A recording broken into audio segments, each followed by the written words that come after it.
Assalamualaikum warahmatullahi wabarakatuh. Perkenalkan, nama saya Altiara Santi dari Universitas PGRI Palembang, Prodi Pendidikan Guru Sekolah Dasar. Di sini saya akan simulasi pelajaran IPA tentang merawat hewan dan tumbuhan. Selamat menyaksikan. Baiklah anak-anak, berjumpa lagi dengan Ibu pada pagi hari ini. Apakah anak-anak sehat? Iya, di musim pandemik ini anak-anak harus rajin menjaga diri ya anak-anak, supaya terhindar dari virus. Baiklah anak-anak, sebelum kita memulai pelajaran pada pagi hari ini, ada baiknya kita membaca doa dulu ya anak-anak, sesuai dengan agama dan kepercayaan masing-masing. Berdoa mulai.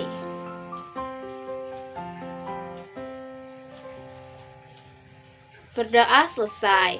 Baiklah anak-anak, sebelum kita memulai pelajaran pada pagi hari ini, Ibu akan mengabsen dulu ya anak-anak.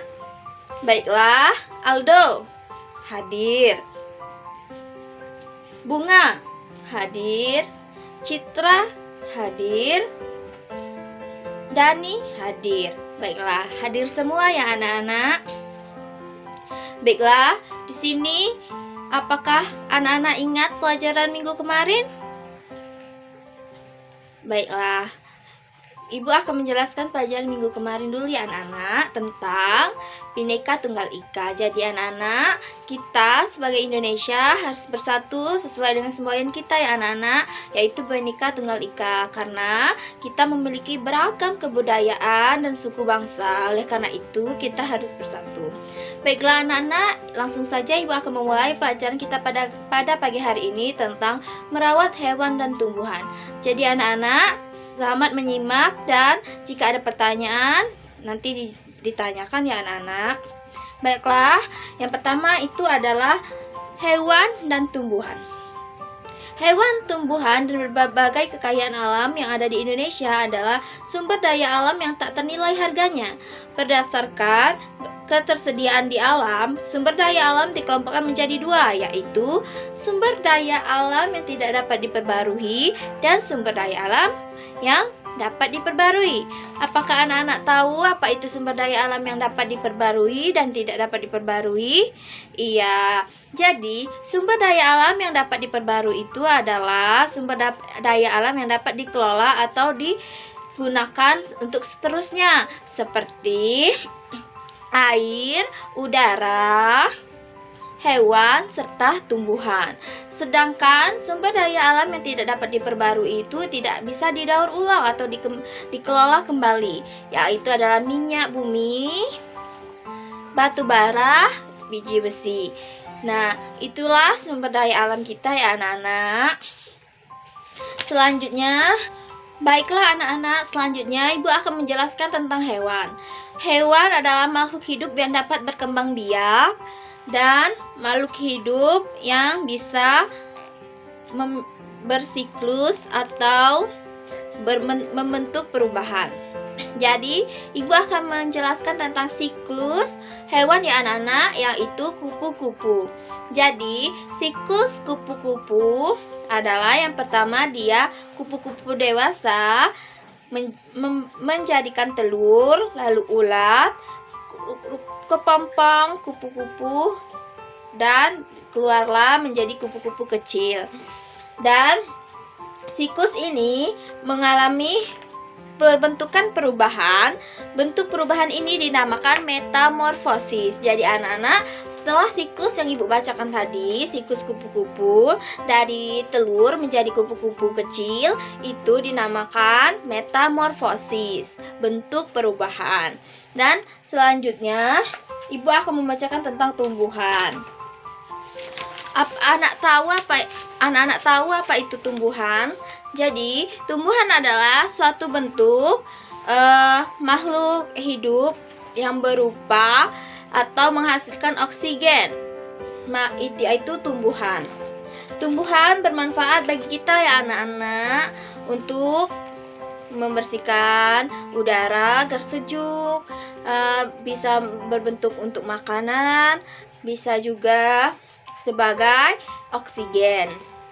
Nah, di sini di buku ini Ibu akan menjelaskan apa itu sumber daya alam yang tidak dapat diperbarui, minyak bumi dan manfaatnya. Baiklah, sumber daya alam yang tidak dapat diperbarui yang pertama adalah minyak bumi. Manfaatnya untuk kita yaitu bensin untuk bahan bakar kendaraan bermotor, dan parafin untuk bahan pembuat lilin. Yang kedua yaitu batu bara. Manfaatnya ialah bahan bakar industri dan rumah tangga. Yang ketiga ada biji besi, yaitu manfaatnya untuk bahan pembuatan peralatan rumah. Itulah sumber daya alam yang tidak dapat diperbarui, manfaatnya. Baiklah, selanjutnya Ibu akan menjelaskan tentang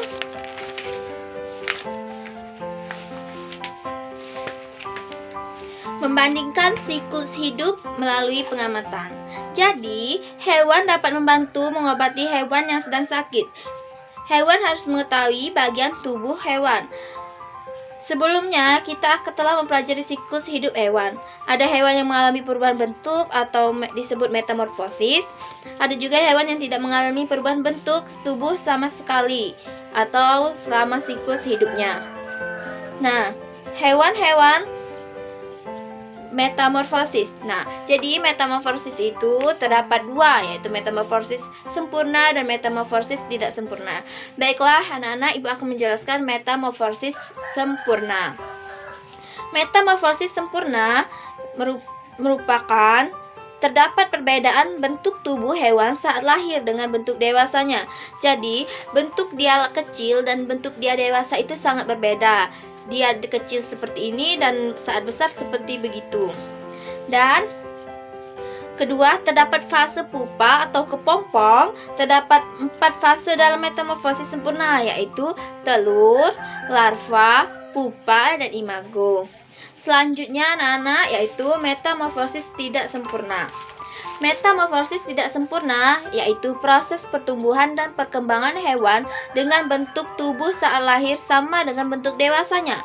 Nah, kalau sempurna tadi itu yang bentuk tubuhnya saat kecil dan saat dewasa itu berbeda. Sedangkan tidak sempurna itu saat kecil dan dewasanya sama-sama. Jadi saat dewasanya bentuknya sama dan tidak melalui tahap kepompong. Nah, yang sempurna tadi membentuk tahap kepompong dan yang tidak sempurna tidak membentuk kepompong ya anak-anak. Fase dalam metamorfosis tidak sempurna yaitu telur, nimfa atau hewan muda yang mirip dengan hewan dewasa, dan imago. Metamorfosis tidak sempurna didalami beberapa hewan seperti kecoa dan belalang. Nah, itu contoh hewan tidak sempurna yaitu belalang dan kecoa. Baiklah anak-anak, apakah ada pertanyaan? Tidak? Baiklah. Jika tidak ada pertanyaan, Ibu akan menjelaskan kesimpulan yang akan Ibu berikan ya anak-anak. Kesimpulan Ibu pada pagi hari ini yaitu tentang tumbuhan dan hewan sesuai judul kita ya anak-anak. Jadi, tumbuhan itu apa saja anak-anak?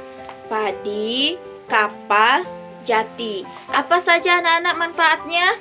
Ya, padi bermanfaat untuk bahan pokok. Kapas bermanfaat untuk bahan pembuat kain katun. Jati bermanfaat untuk bahan bangunan dan perabotan. Dan selanjutnya apa anak-anak? Hewan. Hewan apa saja anak-anak? Ya, 1. Ikan, domba, kerbau, dan lain-lain. Ikan bermanfaat untuk makanan kita ya anak-anak. Domba untuk apa? Bahan makanan, dan rambutnya untuk bahan pakaian. Dan kerbau manfaatnya bahan makanan dan tenaga untuk membajak sawah. Jadi kerbau kan sangat besar ya anak-anak. Tenaganya juga bisa kita pergunakan untuk membajak sawah dan lain-lain. Baiklah anak-anak, Ibu akan menjelaskan kesimpulan kita ini. Pemanfaatan makhluk hidup juga ada yang berhubungan dengan siklus hidup hewan tertentu. Misalnya, ulat sutra dalam tahap kepompong bermanfaat sebagai bahan pakaian. Serat dari kepompong diolah dan dipintal sebagai benang. Jadi itulah kesimpulan ibu anak-anak. Apakah kalian mengerti? Iya, mengerti ya. Dan inilah pelajaran kita pada pagi hari ini. Semoga bermanfaat. Terima kasih.